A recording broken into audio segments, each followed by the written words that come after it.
Right to Fair Compensation and Transparency in Land Acquisition, Rehabilitation and Resettlement Act 2013 यानी भूमि अधिकरण, पुनर्वास और पुनर्व्यवस्थापन में उचित प्रतिकर और पारदर्शिता का अधिकार अधिनियम 2013। सुनने में ये नाम जितना लंबा और तकनीकी लगता है, इसका ज़मीनी असर उतना ही गहरा है। आज के इस विस्तृत विश्लेषक में एक ऐसे कानून की तह तक जाएंगे जो विकास की तेज़ रफ्तार और इंसानी हकों के बीच एक बेहद नाजुक संतुलन बनाता है। यूपीएससी की तैयारी हो या फिर शासन और मानवाधिकारों को समझने की दिलचस्पी, ये एक ऐसा विषय है जिसे बारीकी से समझना बहुत ज़रूरी है। जरा एक पल के लिए इस दृश्य की कल्पना कीजिए। एक ताज़ा सीमांकित राजमार्ग, उड़ती हुई धूल और दूसरी ओर विस्थापन के उस खौफनाक इंतजार का सामना करता हुआ एक पूरा कृषक समुदाय। एक ऐसा शांत ग्रामीण परिदृश्य जो बस रातों रात हमेशा के लिए बदल रहा है। ये सिर्फ जमीन का एक टुकड़ा छीनने की बात नहीं है, ये पीढ़ियों की यादों, संस्कृति और आजीविका के छिन जाने का डर है। विकास तो होना ही चाहिए, लेकिन सवाल ये है कि क्या इसकी कीमत सबसे कमजोर वर्गों के शोषण से चुकाई जानी चाहिए? अब सोचने वाली बात यह है कि यह कानून अचानक सुर्खियों में क्यों आ गया। ठीक सुबह के 10 बजे 5 मई 2026 को एक अहम घटना घटी। ग्रामीण विकास और पंचायती राज पर स्थायी समिति ने अपनी एक बहुत ही महत्वपूर्ण रिपोर्ट जारी की।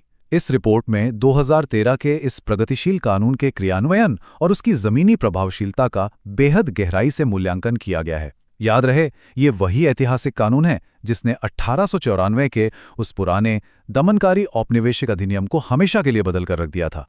तो चलिए सीधे पहले हिस्से की तरफ बढ़ते हैं, वो आदर्शवादी दृष्टिकोण और मुख्य प्रावधान जिन्हें नागरिकों की सुरक्षा के लिए एक मजबूत कानूनी ढाल के रूप में गढ़ा गया था। ग्रामीण क्षेत्रों में बाजार मूल्य का 4 गुना तक मुआवजा तय किया गया है। वहीं शहरी क्षेत्रों में यह मुआवजा बाजार मूल्य का 2 गुना तक है। ये वो सीधा और ठोस गणित है जिसे विस्थापितों को तत्काल आर्थिक सुरक्षा देने के लिए डिजाइन किया गया था। पर क्या विकास के नाम पर किसी को विस्थापित करने के लिए सिर्फ पैसे दे देना ही काफी है? बिल्कुल नहीं। जमीन अधिग्रहण के लिए सहमति के कुछ बेहद सख्त प्रतिशत तय किए गए हैं। अगर प्रोजेक्ट किसी प्राइवेट कंपनी का है तो कम से कम 80% प्रभावित परिवारों की सहमति अनिवार्य है।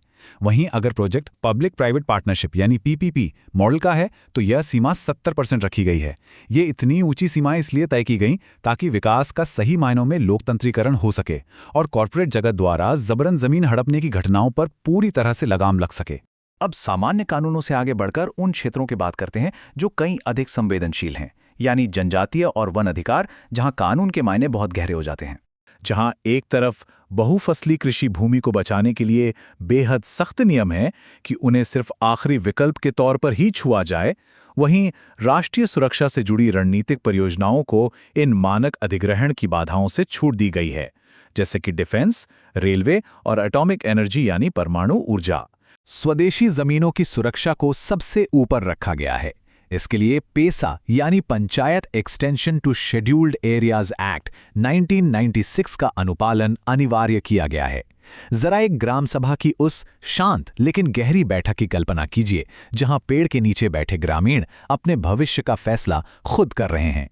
ये कानून यही तो सुनिश्चित करता है कि जमीनी स्तर की सच्ची ताकत वहीं निवास करे और सहमति की प्रक्रिया स्वदेशी शासन प्रणाली के साथ पूरी तरह से जुड़ जाए। जमीन पर उतरते ही कई संरचनात्मक विफलताएं और कमियां साफ दिखाई देने लगती हैं। EIA यानी एनवायरमेंटल इम्पैक्ट असेसमेंट और SIA को कई जगह महज एक सतही औपचारिकता बना दिया गया है। सबसे बड़ा सच तो यह है कि ये आकलन अक्सर ज़मीनी हकीकत का मूल्यांकन करने के बजाय सिर्फ अधिग्रहण के पक्ष में माहौल बनाने के लिए तैयार किए जाते हैं। इसके अलावा ज़मीन के वर्गीकरण में हेरफेर कर ग्रीनफील्ड को ब्राउनफील्ड बता देने जैसी चालाकियां भी आम हैं। तो सबसे बड़ा सवाल ये है कि इस अंधकारमय वास्तविकता से बाहर निकलने का रास्ता क्या है? जनजातीय परिवारों के लिए समिति ने एक आदर्श पुनर्वास प्रक्रिया सुझाई है और इसे एक सख्त मेडिकल प्रोटोकॉल की तरह लागू करने की बात कही है। इसे क्रमबद्ध तरीके से समझिए। सबसे पहले प्रतिस्थापन स्थल का बारीकी से सर्वेक्षण और सीमांकन हो। दूसरा, मिट्टी का व्यापक परीक्षण या सॉइल टेस्टिंग हो ताकि वहां खेती की संभावना पक्की हो सके।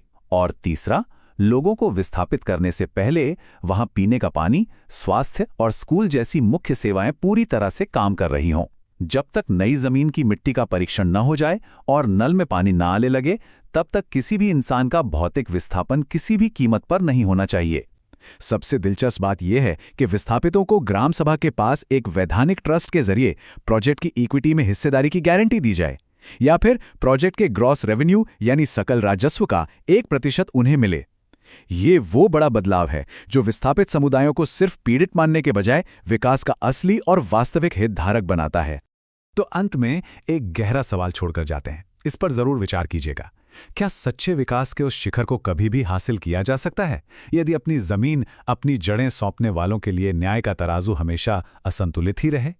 ये सिर्फ एक नीतिगत उलझन नहीं है, ये एक ऐसा सवाल है जिसका जवाब एक निष्पक्ष और समावेशी भारत के भविष्य को तय करेगा। अगर ये वीडियो आपको पसंद आया हो तो लाइक जरूर करें, शेयर करें उन दोस्तों के साथ जिन्हें यूपीएससी, लॉ या जनरल नॉलेज की तैयारी करनी है, और हाँ, सब्सक्राइब करें।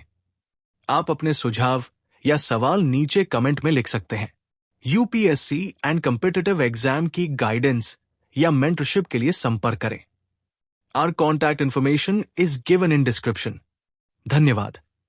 मैं हूं कृणाल ठाकुर। मिलते हैं अगले भाग में। जय हिंद।